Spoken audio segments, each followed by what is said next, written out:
Du blé, de l'orge, du colza à perte de vue, 150 hectares de champs qui appartiennent à Guillaume Ventuine.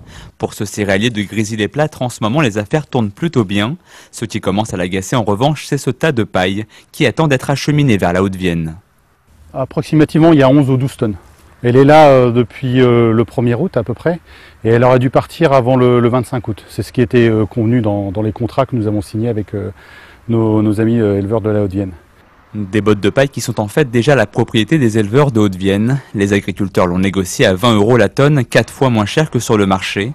C'est le principe du plan Solidarité Paille lancé par le gouvernement.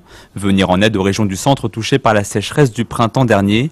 Problème, 3 mois après l'annonce de ce plan, la paille s'empile toujours au bout des champs. 6 000 tonnes en attente rien que sur le Val d'Oise et toujours aucun convoi de prévu.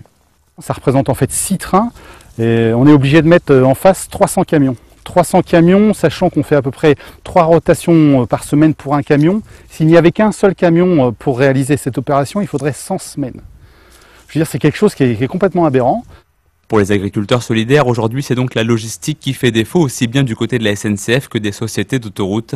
En attendant, les meules de paille à l'air libre continuent de se dégrader et pourraient même pourrir avec l'arrivée du froid.